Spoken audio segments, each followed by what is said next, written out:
Exercise 8.1 का question number 6 पढ़ रहा हूँ। A B C D is a parallelogram. ये फिगर गिवन है। ए बी सी डी ये एक पैरेललोग्राम है। A P and C Q R perpendicular. A P perpendicular है, सी क्यू परपेंडिकुलर है। किस पर? इस डायगोनल बी डी पर। तो शो करके दिखाना है हमें। सबसे पहले तो गिवन लिख लेते हैं। गिवन क्या है? A B C D is a parallelogram. सबसे पहले तो ये गिवन है। और एंड दूसरी बात वो भी ध्यान रखना कि ए पी परपेंडिकुलर है किस पर? डी बी या बी डी। और सी क्यू भी ऑल्सो परपेंडिकुलर है। ठीक है, ये बात ध्यान रखना। अब हमें कुछ क्वांटिटी हैं जो शो करनी है, वो देख लेते हैं क्या क्या है। पहला पार्ट तो ये कि आपको triangle A P B congruent proof करके दिखाना है ट्राइंगल सी क्यू डी के। और सेकंड पार्ट में आपको फिर by C P C T दिखा देना है कि ए पी और सी क्यू आपस में इक्वल होंगे। इस तरह का क्वेश्चन आया। क्या क्वेश्चन है? एक बार फिर से। ये ए बी सी डी एक पैरेललोग्राम है और ये जो डायगोनल है बी डी, इस पर दो परपेंडिकुलर खींचे गए हैं। एक ए से परपेंडिकुलर खींचा गया है ए पी, एक सी से परपेंडिकुलर खींचा गया है सी क्यू। ठीक है, तो कॉन्ग्रेंट करके दिखाने हैं आपको दो ट्रायंगल। कौन कौन से ट्रायंगल हैं? Triangle A P B, triangle A P B. ये ट्रायंगल सबको दिखा? Triangle A P B, yes. एक और ट्रायंगल है C Q D, C Q D. ये दो ट्रायंगल। ठीक है, एक तो ये वाला ट्रायंगल है और एक ये वाला ट्रायंगल है। इन दोनों ट्रायंगल को आपको कॉन्ग्रेंट प्रूफ करना है। ठीक है, तो इन्हीं को लेकर चल रहा हूँ। इसका सॉल्यूशन बहुत आसान है। क्या है? कौन कौन से ट्रायंगल लेकर चलोगे? A P B and C Q D. इन दोनों ट्रायंगल में कोई तीन क्वांटिटी इक्वल बताइए। तो आंसर है कि इस वाले ए पी बी वाले ट्रायंगल में एंगल P और सी क्यू डी वाले ट्रायंगल में एंगल Q। ये दोनों क्या हैं? Each 90 degree. आसान है। दूसरी बात ये कि इस वाले ट्रायंगल का ए बी, ठीक है, और इस वाले ट्रायंगल का सी डी आपस में इक्वल है। ए बी इक्वल है सी डी के। क्यों? ठीक है, यहां मैंने लिखा अपोजिट साइड्स ऑफ पैरेललोग्राम। दो बातें भी आपने आसानी से बता दी। फिर इस वाले ट्रायंगल में ये एंगल और इस वाले ट्रायंगल का ये एंगल, ये दोनों मैं कह रहा हूं आपस में इक्वल होंगे। क्यों? ऑल्टरनेट इंटीरियर एंगल, क्योंकि ये पैरेललोग्राम है ना, तो ये लाइन पैरेलल हो गई, ये ट्रांसवर्सल है, तो ये दोनों इक्वल होंगे। तो यहां पर लिखता हूं इस एंगल का नाम, इसका नाम है ए बी पी। इसका नाम लिखता हूं, इसका नाम है C D Q, alternate interior angle.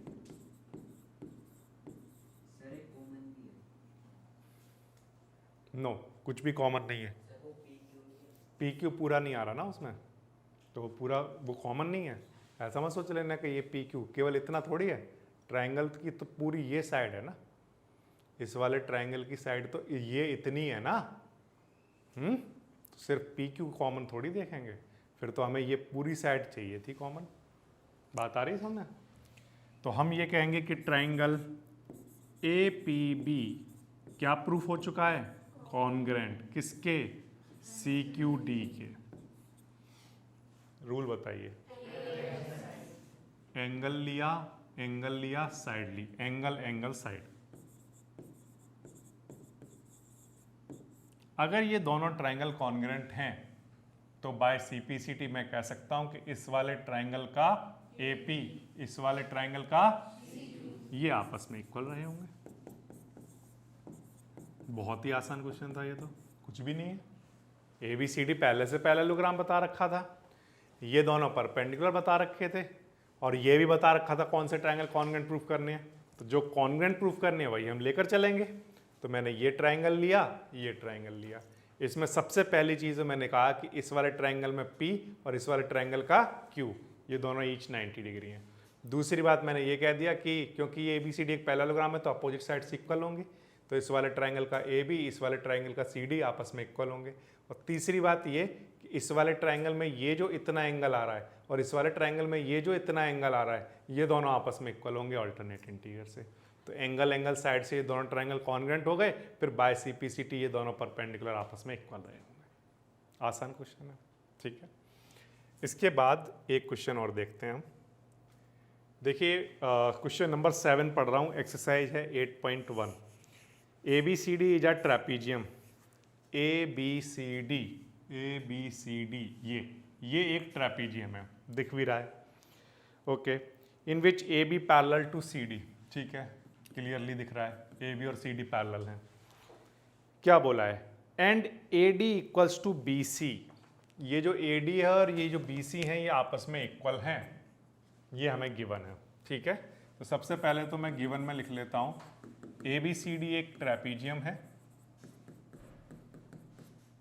ये ट्रेपीजियम न लिखकर मैं जो मेरे काम की बातें हैं वो बस नोट कर ले रहा हूँ। एक तो AB मुझे गिवन है क्या, पैरेलल किसके, DC के। और दूसरी बात मेरे काम की जो मुझे लग रही है वो ये कि AD और BC आपस में इक्वल है, ये गिवन है। दो बातें गिवन है, ठीक है। अब शो करना है वो बातें मैं यहाँ पर नोट कर रहा हूँ।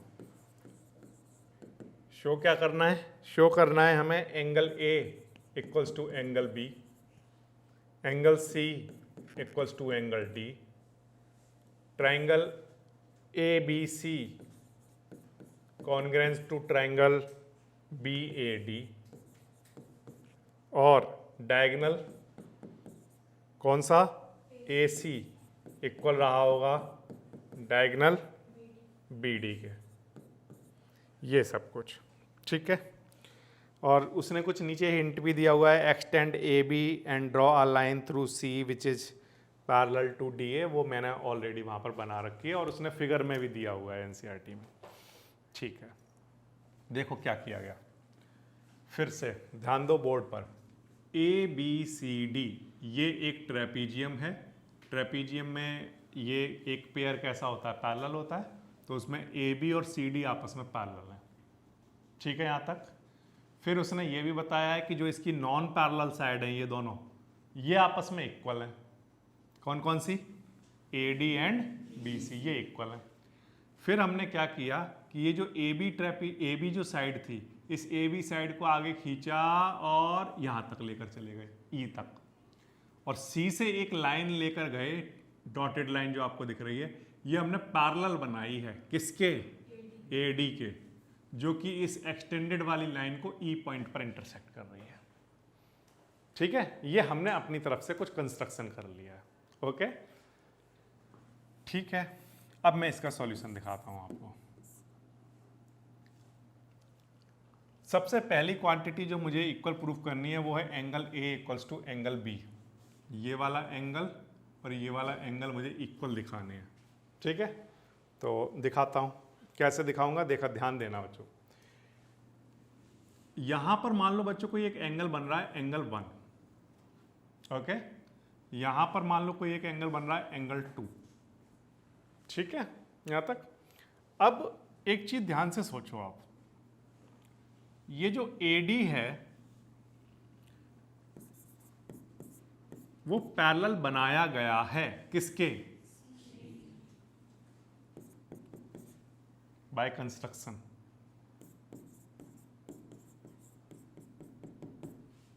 ठीक। ये जो AB है वो पैरेलल है किसके, DC के। अब ये AB अगर DC के पैरेलल है तो मैं ये कह रहा हूं कि AE भी पैरेलल रहा होगा किसके, AB उस AE का ही तो पार्ट है। तो यहां पर AB की जगह मैं थोड़ी देर के लिए AE लिख दूं और इसको मैं क्या लिख देता हूं, ये बात आ गई आपको समझ में। देखो ये DC पैरेलल है AE के, AD पैरेलल है EC के। तो इस क्वाड्रिलेटरल को ध्यान से देखो, ADCE, ये वाला जो क्वाड्रिलेटरल है इसकी अपोजिट साइड्स कैसी हैं? तो ये क्या हुआ? पैरेललोग्राम। बात आ गई समझ में? तो मैं यहां पर लिखता हूं AECD या जो भी नाम देना चाहो, ADCE। Therefore ADCE is a parallelogram. यहां तक कोई डाउट है क्या? फिर से ये वाली लाइन इसके पैरेलल है, क्यों? कंस्ट्रक्शन किया हमने अपनी तरफ से बनाई ही है, ऐसी है कि इसके पैरेलल है। ये वाली लाइन पैरेलल है इसके, क्यों? गिवन है ए बी पैरेलल है डीसी के, तो ए बी को जब आगे एक्सटेंड किया है तो वो वाला पार्ट भी पैरेलल होगा डीसी के। जब ये इसके पैरेलल, ये इसके पैरेलल, तो ये बड़ा वाला पार्ट जो क्वाड्रिलेटरल है ये क्या होगा? एक पैरेललोग्राम। बट पैरेललोग्राम अगर ये है तो इसकी अपोजिट साइड्स इक्वल होनी चाहिए, मतलब एडी किसके इक्वल हो जाना चाहिए? सी के। Opposite sides of parallelogram equal होती हैं, तो एडी और ईसी आपस में इक्वल होंगे।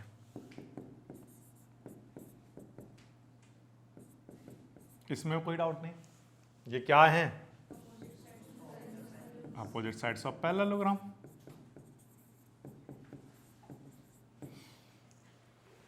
यहां तक बात आ गई समझ में? अब बात को ध्यान से सुनना।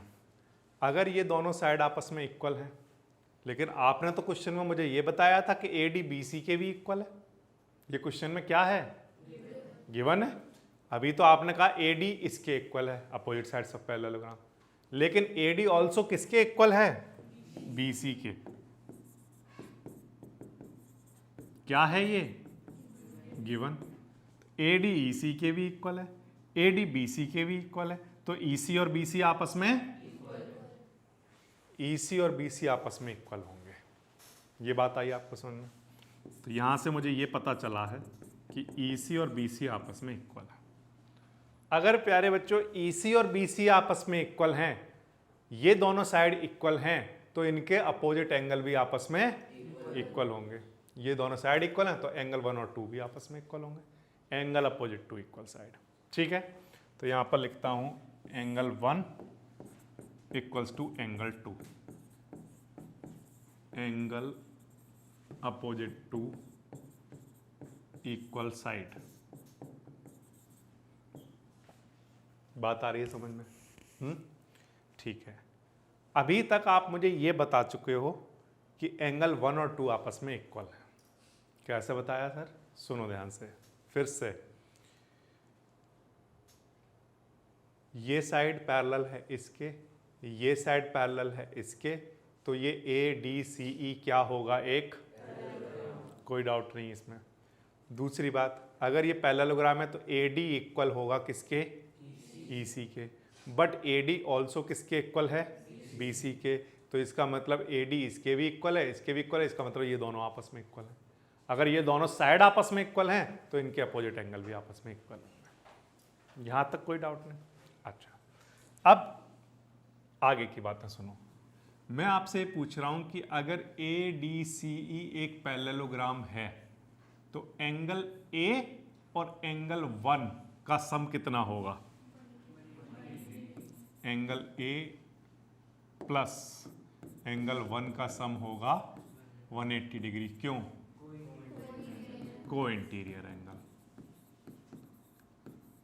क्योंकि ये पैरेललोग्राम है ना, अगर ये पैरेललोग्राम है तो ये एंगल और इस एंगल का सम 180 डिग्री होगा, कि ये को इंटीरियर एंगल है। कोई डाउट नहीं है इसमें। इसी तरह से मैं आपसे ये पूछता हूं कि ये जो एंगल बी है और ये जो एंगल 2 है, इन दोनों का सम कितना होगा? Angle B plus angle 2 equals to 180। क्यों? Linear pair. ठीक, ये क्वांटिटी भी 180 के इक्वल है, ये क्वांटिटी भी 180 के इक्वल है, तो ये दोनों आपस में इक्वल होनी चाहिए। एंगल ए प्लस 1 इक्वल होना चाहिए एंगल बी प्लस एंगल 2 के। ठीक बच्चों, बट आपने तो मुझे ये बताया था कि एंगल 1 और 2 आपस में इक्वल हैं। अगर एंगल 1 और 2 आपस में इक्वल हैं तो ये दोनों कैंसिल हो गए, क्या बच जाएगा? Angle A equals to angle B. इस तरह से प्रूफ हो जाएगा। ठीक है, तो सबसे पहला काम आपका क्या है? सबसे पहला काम ये है कि एंगल 1 और 2 को आपस में इक्वल दिखाना, जो मैंने आपको अभी बता दिया कैसे दिखाना है। ठीक है, फिर इसके बाद इस एंगल और इस एंगल का सम 180, को इंटीरियर एंगल, इन दोनों एंगल का सम 180, लीनियर पेयर। फिर ये भी 180 के इक्वल, ये भी 180 के इक्वल, तो ये दोनों आपस में इक्वल लिखोगे। और क्योंकि 1 और 2 पहले ही इक्वल दिखा चुके हो तो 1 से 2 काट दोगे तो ए और बी इक्वल आ जाएंगे। ठीक है, इस तरह से आप इन दोनों एंगल को इक्वल दिखा पाओगे। ये तो हो गया एक काम इस क्वेश्चन का। अगर ए बी डी सी के पैरेलल है तो बताइए एंगल बी और एंगल सी का सम कितना होगा? ठीक है, तो मैं यहां पर लिखता हूं now angle B plus angle C का सम 180 डिग्री। क्यों? को इंटीरियर एंगल, पैरेलल लाइंस हैं, ये ट्रांसवर्सल है, इन दोनों का सम 180 होगा, को इंटीरियर एंगल।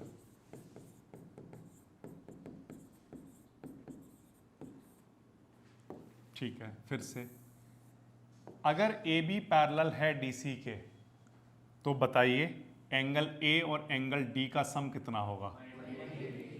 180 डिग्री। यहां पर लिख देते हैं angle A plus angle D equals to 180। क्यों? अगेन को इंटीरियर एंगल। ठीक, अब क्या करोगे? ये भी 180 के इक्वल है, ये भी 180 के इक्वल है, तो ये दोनों आपस में इक्वल होने चाहिए। एंगल बी प्लस सी इक्वल होना चाहिए एंगल ए और डी के सम के। ये समझ आ रही है बात आपको? बट आपने तो कहा था कि ए और बी आपस में इक्वल है, तो इसका मतलब ए से बी कैंसिल, क्या बच जाएगा? यही लाना था। समझ आ गया? ठीक, तो पहले तो 1 और 2 इक्वल प्रूफ करना। ठीक है, 1 और 2 इक्वल प्रूफ करने के बाद फिर इसका सम 180, इसका सम 180, फिर 1 और 1 से 2 काट देना तो ए और बी इक्वल आ जाएंगे। फिर सी और डी को इक्वल लाने के लिए इनका सम 180, इनका सम 180, ए से बी काट देना, किसका क्या कौन से इक्वल आ जाएंगे? सी और डी इक्वल आ जाएंगे। ठीक है, इतना करने के बाद फिर आप पहुंचोगे थर्ड पार्ट पर। थर्ड पार्ट क्या है? Triangle A B C congruent proof करके दिखाओ बी ए डी के। ए बी सी ये ट्राइंगल, ए बी सी ये ट्राइंगल, और दूसरा बी ए डी ये वाला ट्राइंगल। ठीक है, दो ट्राइंगल हैं बच्चों, ध्यान से देखना, कोई कंफ्यूजन ना हो जाए किसी भी तरह का। बहुत ही क्लियरली आपको दो ट्राइंगल दिखने चाहिए। कौन कौन से ट्राइंगल की बातें हो रही हैं? एक तो ट्राइंगल है ये ए बी सी, दिखा। और एक और ट्राइंगल है, उस ट्राइंगल का नाम है बी ए डी। ये दो ट्राइंगलों की बातें करनी है अब आपको। ठीक है, इन दोनों ट्राइंगल में तीन क्वांटिटी इक्वल ढूंढो। तो आंसर है ये वाला सर, जो ये ट्राइंगल है, इस ट्राइंगल में ए बी आता है। ये वाला जो ट्राइंगल है इसमें भी ए बी आता है। ए बी दोनों में क्या है? कॉमन। एक चीज हो गई, करेक्ट। इस वाले ट्राइंगल का बी सी, इस वाले ट्राइंगल का ए डी, ये आपस में इक्वल है। क्यों? गिवन। ये क्वेश्चन में क्या है? अपोजिट साइड्स ऑफ पैरेललोग्राम मत लिख कर आ जाना, ये गिवन है, पैरेललोग्राम थोड़ी है ये तो ट्रेपेजियम है, बट ये गिवन है हमें। ठीक है, हाँ करेक्ट। इस वाले ट्राइंगल में एंगल बी आता है पूरा, और इस वाले ट्राइंगल में एंगल ए आता है कंप्लीटली। तो ये दोनों ट्राइंगल कॉन्ग्रुएंट हो जाएंगे। कौन से रूल से हो जाएंगे? साइड एंगल जब ये कॉन्ग्रेंट हो जाएंगे तो फिर बाय सीपीसीटी कह देना कि इस वाले ट्रायंगल का बीडी और इस वाले ट्रायंगल का एसी आपस में इक्वल रहे होंगे। बात आ रही है आपको समझ में? ठीक है, तो यही बातें जो आपने मुझे सिखाई मैं वही बोर्ड पर लिख रहा हूं। सबसे पहले तो दो ट्रायंगल के नाम यहां पर लिखूंगा। ट्रायंगल का नाम है ए बी सी एंड दूसरा ट्रायंगल का नाम है B A D.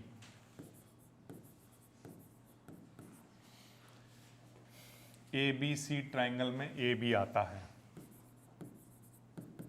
B A D triangle में बी ए आता है। ठीक है, दोनों में कॉमन।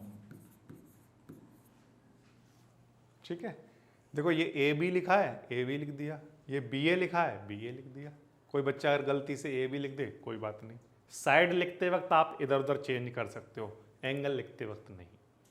ठीक है, अच्छा दूसरी बात आपने क्या बताई थी, angle A equals to angle B.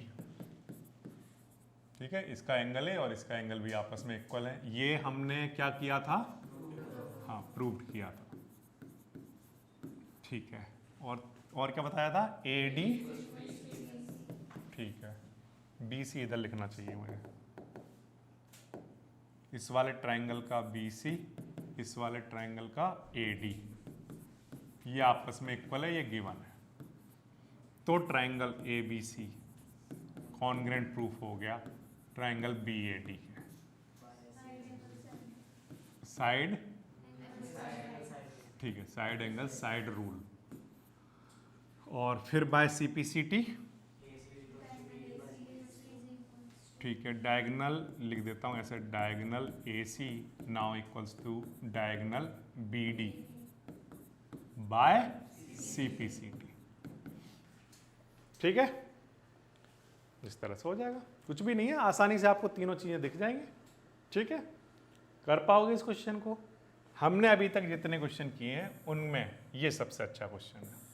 इस बात का मतलब ये है कि ये जब भी आपका इस चैप्टर का टेस्ट होगा तो ये क्वेश्चन उसमें जरूर आएगा।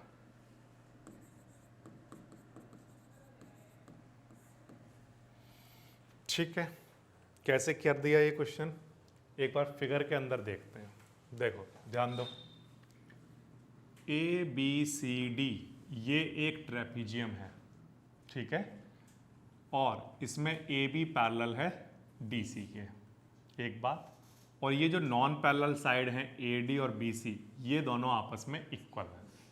ठीक, हमने ए बी को आगे एक्सटेंड किया और सी से एक ऐसी पैरेलल लाइन लेकर गए जो कि पैरेलल थी डी ए के, और वो इस एक्सटेंड वाली लाइन को ई पॉइंट पर जाकर इंटरसेक्ट कर रही थी। फिगर बन के तैयार हो गया।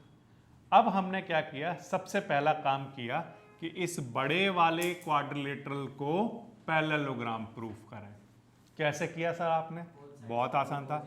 ये वाली साइड और ये वाली साइड पैरेलल थी, पैरेलल बनाई हमने बाय कंस्ट्रक्शन, और ए बी क्योंकि पैरेलल था तो मैंने कहा ए ई भी पैरेलल है डी सी के। तो फिर इस क्वाड्रिलेटरल की क्योंकि अपोजिट साइड्स पैरेलल हो गई तो फिर मैंने कह दिया कि ये क्या रहा होगा, एक पैरेललोग्राम। अगर ये एक पैरेललोग्राम है तो AD और EC आपस में इक्वल होंगे, अपोजिट साइड्स ऑफ पैरेललोग्राम। ठीक है, बट आपने तो ये भी बताया था कि AD BC के भी इक्वल है, तो इसका मतलब AD BC के भी इक्वल है, AD EC के भी इक्वल है, तो ये दोनों साइड आपस में इक्वल हो गई। अगर ये दोनों साइड आपस में इक्वल है तो ये दोनों एंगल इक्वल होंगे। फिर इसके बाद इस एंगल और इस एंगल का सम 180 है, इस एंगल और इस एंगल का सम भी 180 डिग्री है। तो फिर जब हमने दोनों को आपस में इक्वल रखा तो 1 से 2 कैंसिल, ए और बी आपस में इक्वल आ गए। फिर इसके बाद क्या किया, फिर हमने कहा बी और सी का सम 180 है, को इंटीरियर एंगल, ए और डी का सम 180 है, को इंटीरियर एंगल। फिर जब हमने उन दोनों के सम को आपस में इक्वल लिखा तो वहां पर कौन कट गए, ए से बी, तो कौन बच गए इक्वल, सी और डी। बहुत आसान था। फिर इसके बाद जब उसने कहा कि इस ट्रायंगल और इस ट्रायंगल को कॉन्ग्रेंट प्रूफ करके दिखाओ, हमने कहा ये तो बहुत आसान है, इन दोनों ट्रायंगल में ए बी कॉमन आता है, इस वाले ट्रायंगल का बी, इस वाले ट्रायंगल का एंगल ए, ये हम प्रूफ कर चुके हैं कहीं ना कहीं। और आपने ये पहले ही बताया हुआ है कि ए डी और बी सी आपस में इक्वल है, तो दोनों ट्रायंगल साइड एंगल साइड से कॉन्ग्रेंट हो गए, फिर बाय CPCT BD और AC आपस में इक्वल हो गए। तो फिगर में भी आप बड़े आसानी से सारी चीजें समझ सकते हो। ठीक है, इस तरह से ये आपकी एक्सरसाइज 8.1 कंप्लीट हो जाएगी। कोई भी सपना साकार करने के लिए सबसे जरूरी है सही कोच का होना। चुनिए GS क्लासेस को और करें अपने बोर्ड एंड JEE का सपना साकार। Download the app now.